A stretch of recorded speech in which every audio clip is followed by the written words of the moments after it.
Hi everyone, Patrick here. So today, in today's conversation with authors again, we have Lynn Buchanan. This is the author behind one of my favorite debut of this year, The Dollmakers. Hi Lynn. Hi, happy to be here, excited to be here. Yeah, so just as an introduction, can you introduce yourself first to the audience? Yeah, I'm Lynn Buchanan. I'm a fantasy writer. And like Patrick just mentioned, my debut fantasy novel, The Dollmakers, came out this year with Harper Voyager. Um, it's like, what else is interesting about me? Not much. I play the oboe. Oh, you do? That's interesting. Yeah. That is interesting. So this is your debut novel, right? hmm Yeah. Correct. So has becoming a writer something that you dreamt of since you were a kid? It is. I actually decided to become a writer when I was in the third grade. So I guess I was like 8 years old. Wow, And it's that's amazing. it's kind of a like funny story though, because the reason I decided to be an author is we had just learned how to write dialogue tags for the first time, like how to This properly one? tag, yeah, like how to tag dialogues and say like he said, she said, like that sort of thing. Okay. And for whatever reason, that just like flipped a switch in my little brain. And I was like, I now have the power to write books Oh, and I'm wow. going to do that. So yeah, it's super random, but that's like the moment I remember deciding that I wanted to be a writer. Oh, wow, that's so cool. And you did it. Yeah, I did it. You also studied, right, under Sanderson, right? I think I read that in the acknowledgement. I did. Yeah, I got my graduate degree at Brigham Young University, which is where Brandon teaches creative writing. Oh, okay. And so I got to take his class while I was there, both at my undergrad and in my graduate studies. So that's where I met Brandon for the first time. And I ended up through like a series of strange events getting hired at Dragonsteel, his company, after I graduated, with Oh his art yeah. director Yeah, you do. specifically. Yeah. You do work I as do. a Dragon Steel. I do. Yeah. That's my day job. It's a great day job. Yeah, Really yeah. fun. I bet. So many projects too, right? Oh, yes. Yes. Many, many books being juggled at the moment, which is Yeah, great. yeah. One of them is mine. So, the Dollmakers. This is the first time I read this one. I think this is in February. So that's about 8 months ago, I think. So one of the most noticeable things about the Dollmakers right from the beginning is just how unlikable the main character is. Okay. Yeah. Yeah. So was this always intentional to write a character that is so unlikable at the beginning? And do you worry about people's reception? Yeah, it was always the plan. I set out to write when I like came up with the idea for the doll makers. I really wanted to write essentially a character study in a sense. Like this Huh? whole book is hinging on the growth of the main character. So I went hardcore, as you said at the beginning, making Shion Yeah. unlikable, um, which was intentional. And I did like I didn't really worry about it too much Ah, when I okay. was like preparing the book for publication. I mean, there was some anxiety. I'm like, haha, but people are gonna hate her, but I want them to at the beginning, so I'm like, that's okay. Yeah. Um, I do worry that it turns some people off of the story Mm, early in the yeah. story, but at the same time, like not everyone's going to like a book that you write, not everyone's going to enjoy the choices you make as a writer, so it's kind of like that give and take, that pro and con. I feel like I accomplished what I wanted to with Shion in the story, Yeah. Yeah. and that might mean that some people won't want to read past the beginning because of Shion, but the people who do will enjoy her journey, Me. hopefully, and yeah, will enjoy her journey and appreciate seeing her a get her comeuppance and b grow into a better human being. Yeah, yeah. I think she definitely did. Yeah, even though it took some time, but she definitely did. Yeah, and probably one of the main tagline for the Dollmakers, people often compare it to Studio Ghibli. And Mm. so, well, for me, it's also partly Full Metal Alchemist because, oh, by the way, we both, for readers, we both are huge fan of the Full Metal Alchemist. Nice. Yeah. So, Love do you it. think Studio Ghibli or Full Metal Alchemist is more accurate for your book, according to yourself?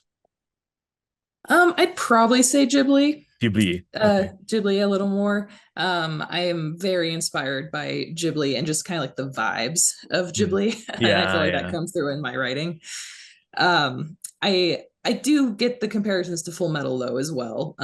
I had one reader tell me, and this made me so happy, that as he was reading the Dollmakers, it felt like a book that the mangaka who wrote Full Metal Alchemist would have written. And I was like, oh, Oh. that makes me so happy.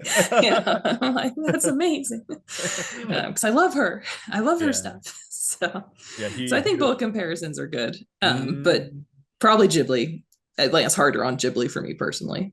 yeah, I think you could definitely got the vibe there with Studio Ghibli, especially the dark stuff, because sometimes Studio Ghibli Mhm. do go into the dark Oh yeah. territory. Yeah. Yeah, I remember the first time I watched Princess Mononoke. I was like a teenager. That was when I held off on because I knew it was PG-13, and I was like, "Oh no, why?"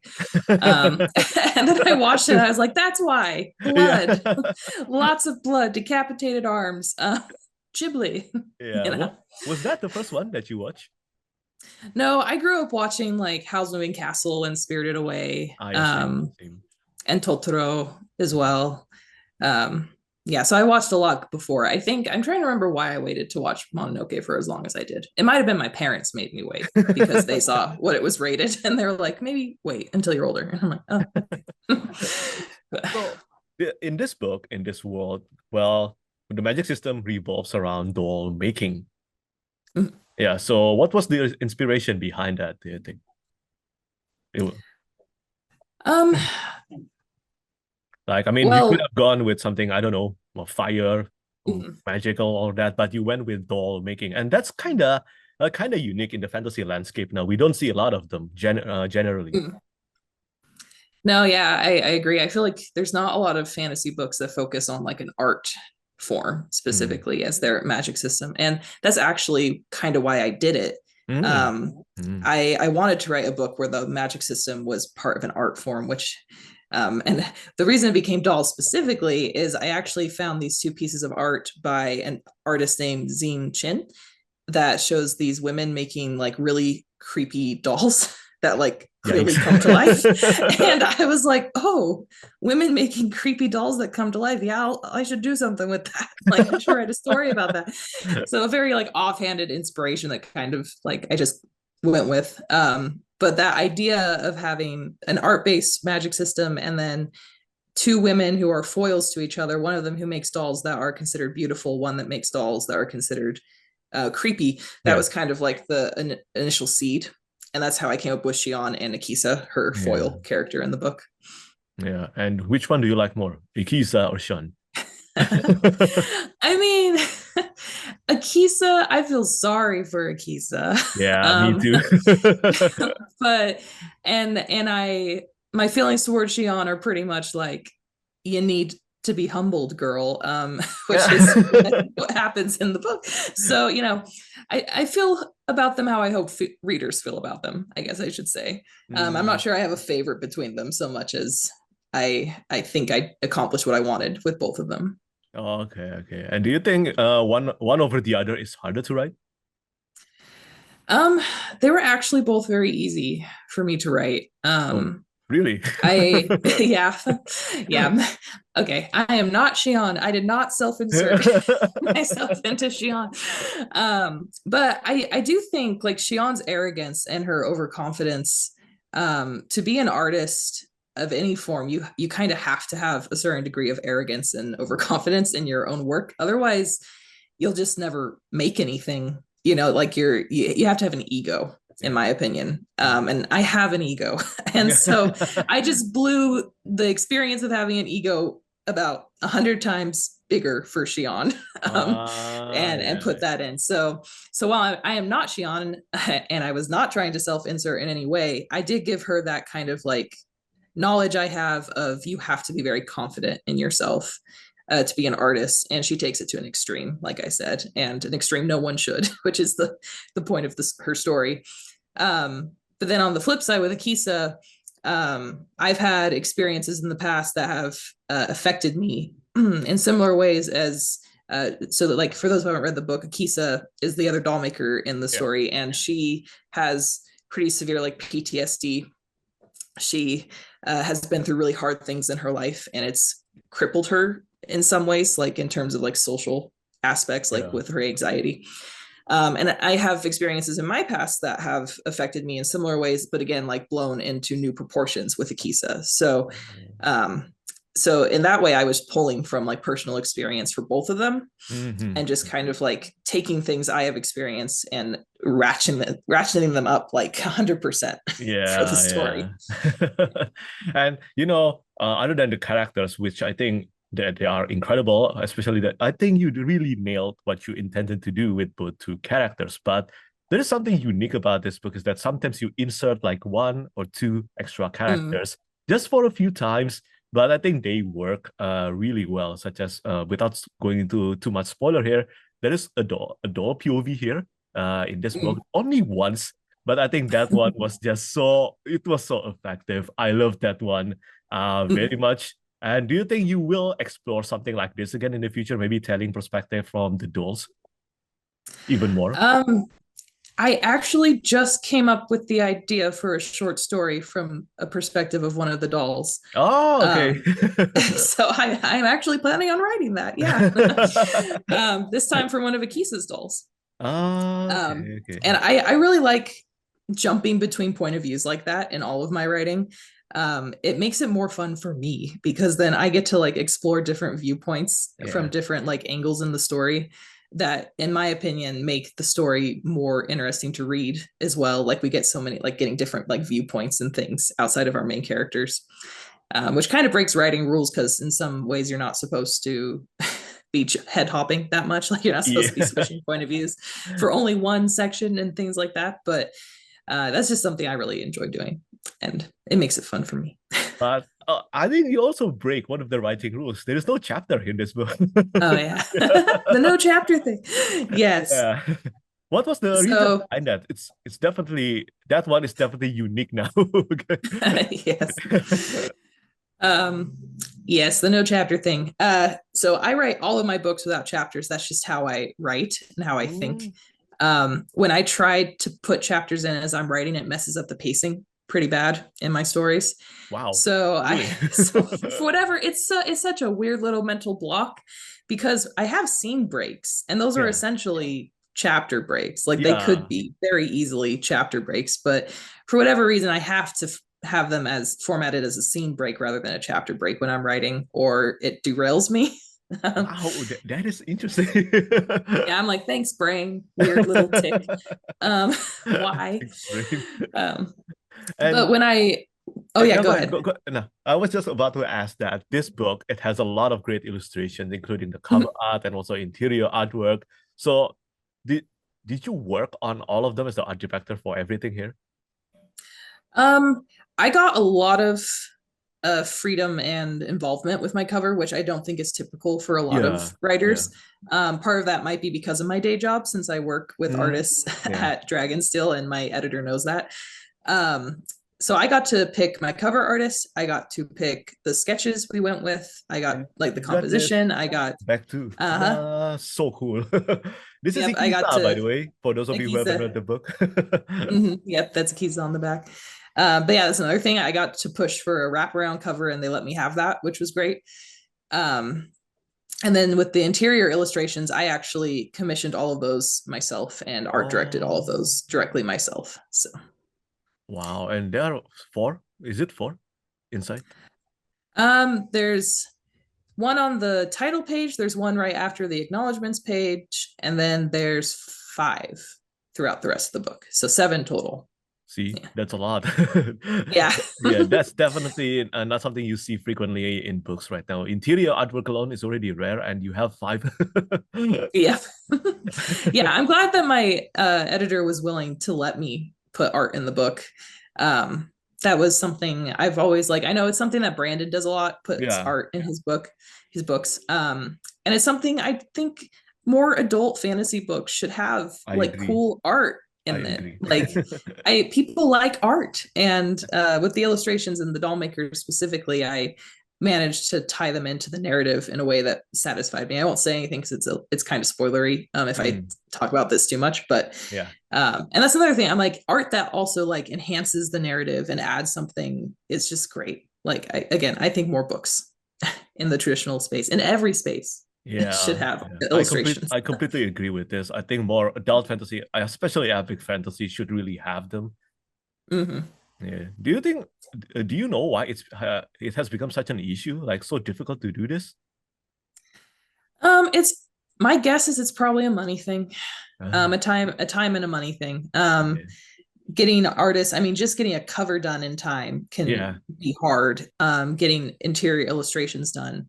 I think part of the reason it worked for me is that I was doing all of it. So I wasn't even talking to the art director at Harper or anything like that. I just did everything. Oh, So okay. it was very pipeline. So it was just like, Lynn is making all the decisions. Lynn is doing it. Lynn will give you the files when they're ready, like that sort of thing. Oh, So okay, okay. so Yeah. without having to have like back and forth constantly, and I love art directors. This is not me saying like I purposely like cut the art director Harper out or anything like that. It just made sense to do it this way because it would be faster and easier. And I have experience since I help with Yeah. art direction at Dragonsteel. And I I definitely was throwing things at Isaac periodically. Isaac Stewart over at Oh Dragonsteel, no. be like, "Does this look good? Does this look good?" Yeah. And did he help you? Oh yeah, he's always willing to give me advice on things like this, which is really nice of him. Yeah, I like Isaac. Uh, He's such a good guy. yeah, Isaac's great. But yeah, so it was kind of a perfect storm for me. Like it worked out. But I don't think it's feasible for a lot of authors to do what I did. Yeah. I'm not even sure if I advise it because if you don't have experience art directing, you might not want to do something like this. Yeah, and So I have been doing it for it quite takes a a lot while. of time doing art direction. Yeah, It's a lot of hours. yeah, a lot of time. Uh, yeah, a lot of time. It does. Yeah. And hey, And your we book now has reached the third printing, right? Is it third or fourth? mhm, third. Yep, it's Congratulations gone to three. in a Thank you. year. How are you feeling about all of this? That's in 6 months, right? Yeah, it's been out. Well, how long it's been out? It's been out for only 2 months. Oh, two So months. yeah, so being on a third printing in 2 months is pretty good. So, Wow. yeah. Yeah, it's messing with my brain because I read this much earlier. Right. I know you read it so long ago. Oh, Yeah, believe me, I wrote the Dollmakers in 2020. 4 years. Yeah, so I'm like, wow, it finally came out. It's been 4 years. Oh, so this is during COVID then. Hmm. Yeah, it was the first book I wrote during COVID. I wrote 2 books Oh, that year. This was the okay. first one. Yeah, it was before I had an agent too. Yeah, it was a long time ago before I had an agent, book deal, anything. So, Oh, okay, okay. So will the other one be published? I haven't given that one to my agent yet. I need to do some rewriting on it before I give it to him. So that one's on hold. But I am working on another book right now. I'm finishing up revisions on that for my agent, and we're planning on sending that out to editors soon. Mm. Um, and then I have some novellas as well. There's things, lots. I've always 20,000 projects going on. Your brain is always full. Yes. And what are some of your most, let's say, from other books or maybe series, let's say some of your favorite unlikable characters that you feel compelled to read about as well? Because sometimes I, as a reader, sometimes there are some that I totally cannot stand, but sometimes there are some like Sean, they compelled me to continue even though they tested my patience as well. Hmm. Um, this is not a book one, but the Oh, first thing that came to my mind was Azula from The Last Airbender. oh really? Azula? I was like, she's awful, but I love her. Uh, she's not the main character though. That's cheating. Yeah, yeah.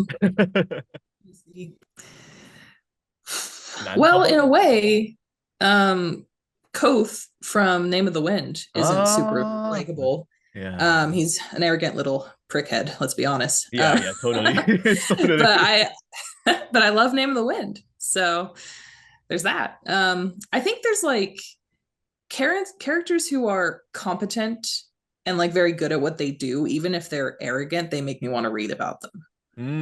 Like Yeah. if they're good at what they're doing, like if there's some other thing about them that doesn't necessarily make up for their arrogance but makes them interesting, then that's what makes me keep reading about them.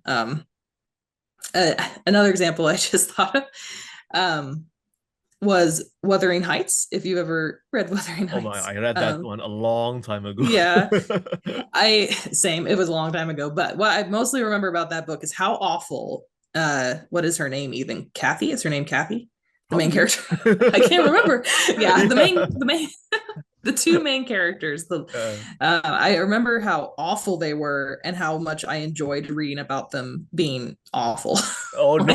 Like just like just that I think it also boils down to me just like if a character's interesting. Like I don't necessarily need to like them, but if I find them interesting in some way, then I'm going to read about them. And in some ways I like that more because I do feel like at least in some of the books I've read, the main characters are so like likable that they're Mhm. almost bland. Ah, You yeah, know, yeah. like it's like they're so like so I mean I just said it, they're bland.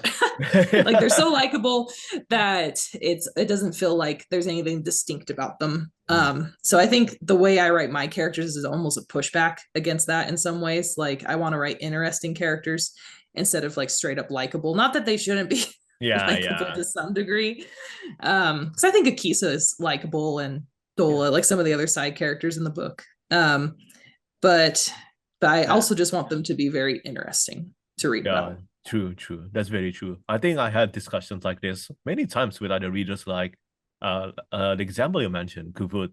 I mean, he's good at everything, like really, really good. But at the same Yeah. time, he has so many anger issues and temperament that it makes him stupid. Yeah. Yeah. Many fatal flaws in quotes. Yeah, yeah. So I think when the character behave and written that way, they're not technically like super capable at everything.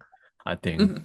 yeah, that's my opinion anyway. But I know many readers will disagree with that. Yeah.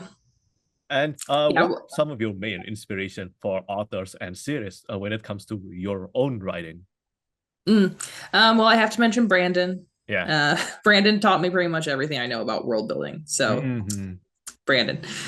Specifically with him, I really love Warbreaker and Tress and The Emperor's Soul. Those are probably my Oh three yeah, yeah. favorite of his books. And then I also really like Lois McMaster Bejeweled, who wrote the Oh, Chalian, I Curse of Chalian. haven't read anything by Oh, Louis you yet. should read her stuff. It's really good. I'm like, yeah, I have another person to force this on. I'm Okay. like, read Bejeweled. Um, my favorite of hers are the novella series called the Penrick and Desdemona series. Um, Is that in the same world as Chariot? Chariot? mhm. Oh, it's the Yeah, same it's world, the right? yeah, it is. It's I think the series is called I the can't Five remember. Gods. I know Ah, it's like yeah, the yeah, Five yeah. Gods. The Yeah, world of the five gods. Yeah, the yeah. world of the Five Gods. Yeah. But I actually started reading Bejoled's books because someone told me I wrote like her. Oh, And okay. so I was like, oh, I'm curious. So I started reading and I was like, yeah. And also that's flattering. She's a freaking master. Thank you for comparing me to her. Like, I'm like, cool. But I just love how she writes her characters. And she's so good at like short fiction as well, like novellas. I have a big soft spot for novellas, Oh, okay. and like well written novellas. And those Penrick and Desdemona books are so good. I get like emotional talking about them. I'm just like, they're so good. Like they're so freaking good. And I also really like her. I started recently reading her science fiction series, the for Kosigan Oh, series, yeah, yeah. That's a long and one. those Yeah. are also good.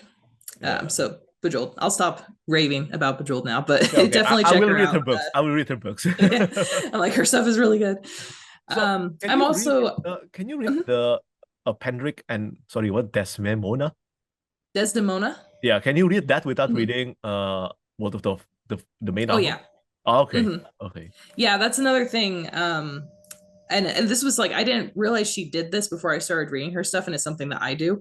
But all of her books are pretty much standalones, set in the same world, Oh. and you can read them in pretty much any order. I mean, if you want to read chronologically, you can. But I actually read the Penrick and Desdemona books mostly out of order. I think well she and and it doesn't matter, like you can just read them and it's fine. I will say in the most recent ones she's put out, they are more chronological, and you probably should read them in order. Okay. But the beginning books with Penrick, like the first, there's like 12 novellas for the record. It's a Wow. lot. Okay. But for like the first 5 or 6, you can read them in pretty much any order, and it won't really change anything. Yeah.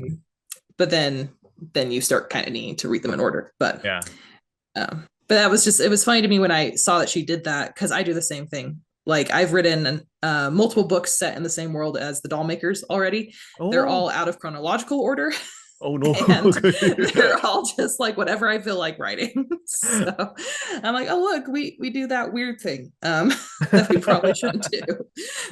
But, So, well, you mentioned something about standalone, right? And I think that's how the Dollmaker is marketed. And well, I get that because I read it, and it really felt like a complete standalone with possibility of a sequel.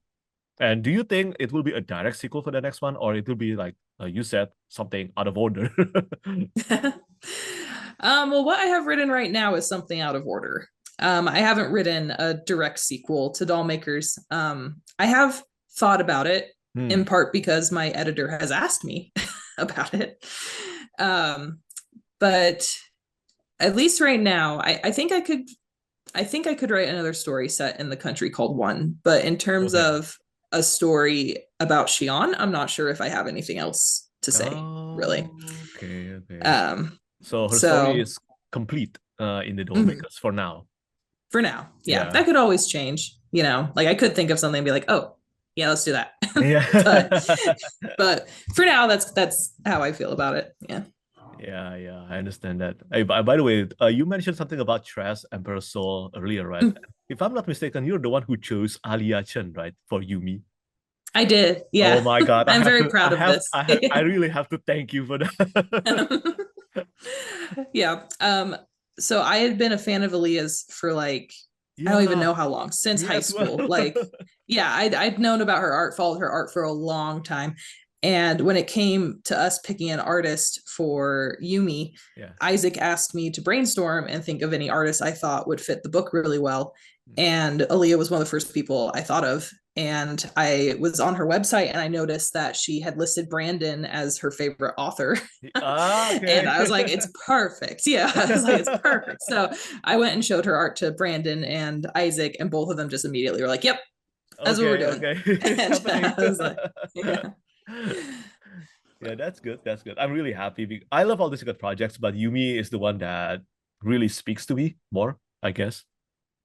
Yeah, I was invited by one of Dragonsteel team, I don't know who, to Yumi chat, but I couldn't make it. Oh, yeah. I wish you could have. That was fun. I mean, the chat was fun, but it would have been more fun if you were there. yeah. I would have been super happy if I could go there. But maybe later this year, maybe. Dragonsteel. Yeah. And so we arrive at the final question for the Dollmakers. And what do you want readers to feel from reading your book?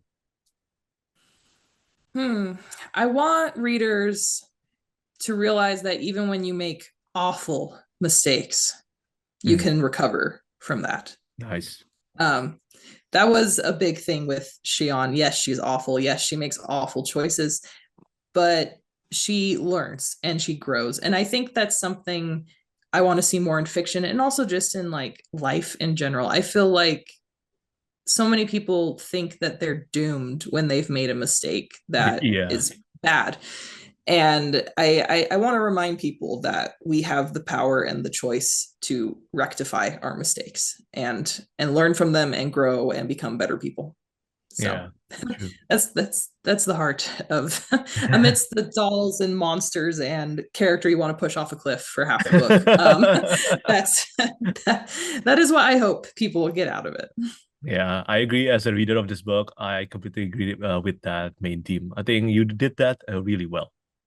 Thanks. But at the same time, you do have to be patient for a while. Okay.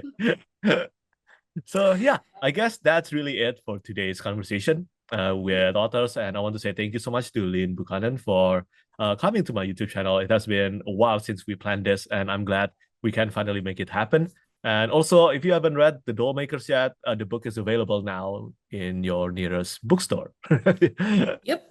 Yeah. Thank you so Yeah, much, thanks for Lynn. having me. Yeah, thanks for having me. Yeah. Bye-bye. Bye.